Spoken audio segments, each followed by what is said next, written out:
नमस्कार दोस्तों, आज हम बात करेंगे कि बिना कुंडली मिलान करे विवाह कैसे किया जाए।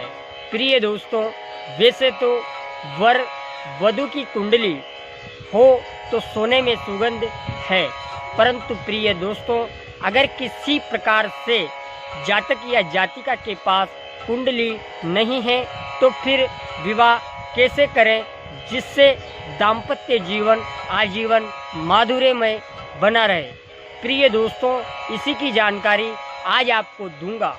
उससे पूर्व आपको बता दूं, हमारे इस चैनल को ज़्यादा से ज़्यादा शेयर करें, लाइक करें, सब्सक्राइब करें और कमेंट में जय श्री राम अवश्य लिखें।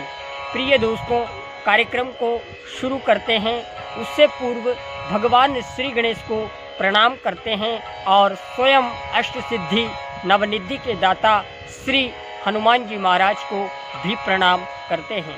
प्रिय दोस्तों, जैसा कि आप सभी जानते हैं, कई लोगों के पास जन्म पत्रिका होती है, कईयों के पास नहीं होती है। जैसे एग्जाम्पल के तौर पर आपको बताऊं कि वर के पास कुंडली है और वधू के पास नहीं है, या फिर कहूं एक के पास कुंडली है और एक के पास नहीं है, तो फिर विवाह कैसे करें।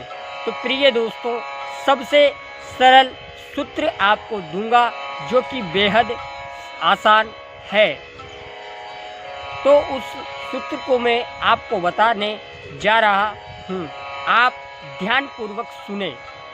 आप अपने घर के किसी भी बुजुर्ग से पूछें कि आपकी उम्र क्या है, और उस आधार पर आपको इस सूत्र को लागू करना होगा।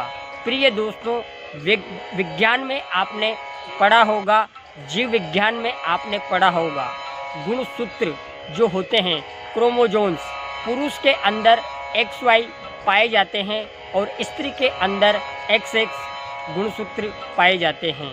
प्रिय दोस्तों, संतान उत्पन्न करने में पुरुष का ही सबसे ज़्यादा योगदान यहाँ होता है, क्योंकि क्रोमोजोम गुणसूत्र जो XY है वो पुरुष के अंदर पाए जाते हैं, जो कि विषम गुणसूत्र है, और स्त्री के अंदर गुणसूत्र जो पाए जाते हैं वो मात्र X है। तो संतान उत्पत्ति करने में पुरुष का ज़्यादा योगदान होता है स्त्री की अपेक्षा। तो प्रिय दोस्तों, पुरुष के अंदर जो गुणसूत्र होते हैं वो विषम गुणसूत्र होते हैं और स्त्री के अंदर सम गुणसूत्र होते हैं। तो करना आपको क्या है? तो आप सबसे पहले तो अपने घर के बुजुर्गों से पूछिए कि आपकी जन्म उम्र कितनी है। तो एग्जाम्पल के तौर पर अगर देखें तो कईयों को संकेत रहते हैं, फलाने समय बाढ़ आई थी तब फलाना व्यक्ति हुआ था, या किसी के बुआ के लड़के के 8 दिन बाद या पहले हुआ था। तो इस प्रकार के संकेत होते हैं, तो आपको पता लग जाएगा। तो अब आपको करना क्या है, जो मैंने आपको बताया, स्त्री और पुरुष दोनों के अंदर जो गुणसूत्र होते हैं, XY पुरुष के अंदर जो कि विषम माने जाते हैं और महिला के अंदर सम गुणसूत्र होते हैं जो कि सम माने जाते हैं। अब अपन को उम्र सेलेक्ट करनी है। तो कैसे? जैसे आप पुरुष हैं तो आपको विषम उम्र में ही आपको विवाह करना चाहिए। जैसे 26 वर्ष, 27 वर्ष, इस प्रकार से आपको विषम उम्र जब आपकी हो तब आपको विवाह करना चाहिए, और स्त्री की उम्र सम उम्र में आपको विवाह करना चाहिए। प्रिय दोस्तों, आपको स्पष्ट कर दूं कि ये मिलान एक ऐसा मिलान है जो कुंडली मिलान से भी बहुत अच्छा मिलान है। अगर आप इस स्थिति से विवाह करते हैं तो 100% आपका दाम्पत्य जीवन अच्छा और सुरक्षित रहेगा। क्यों? क्योंकि इस प्रयोग में मैंने आपको स्पष्ट करा कि XY और XX स्त्री के अंदर पाए जाते हैं और XY पुरुष के अंदर पाए जाते हैं। दोनों गुणसूत्र अलग अलग हैं। तो पुरुष के जो गुणसूत्र है वो विषम गुणसूत्र है और स्त्री के जो गुणसूत्र है वो सम गुणसूत्र है।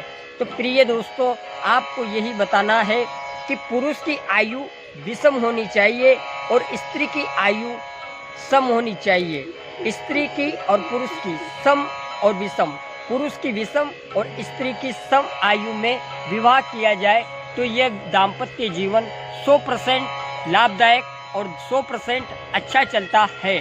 आज मैंने आपको बात बताई कि बिना कुंडली मिलान करें विवाह कैसे करें जिससे कि दाम्पत्य जीवन अच्छा जाए। तो प्रिय दोस्तों, मैंने आपको स्पष्ट करा कि गुणसूत्र जो होते हैं वो XY पुरुष के अंदर और XX महिला के अंदर, तो सम उम्र स्त्री की होनी चाहिए और विषम उम्र पुरुष की होनी चाहिए, जो कि मैं आपको बता चुका हूँ। पुरुष का विवाह 26 वर्ष 27 वर्ष इस प्रकार से विषम उम्र में होना चाहिए और स्त्री का विवाह सम उम्र में होना चाहिए, 24 वर्ष 26 वर्ष। इस तरीके से आप आगे की ट्रायंगल निकाल सकते हैं तो आपका दाम्पत्य जीवन 100% सोने में सुगंध जाएगा। इसी कार्यक्रम को यहीं विराम करें। नेक्स्ट एपिसोड में पुनः मुलाकात करूंगा। तब तक के लिए इजाज़त दें। चैनल को लाइक शेयर सब्सक्राइब करें। धन्यवाद।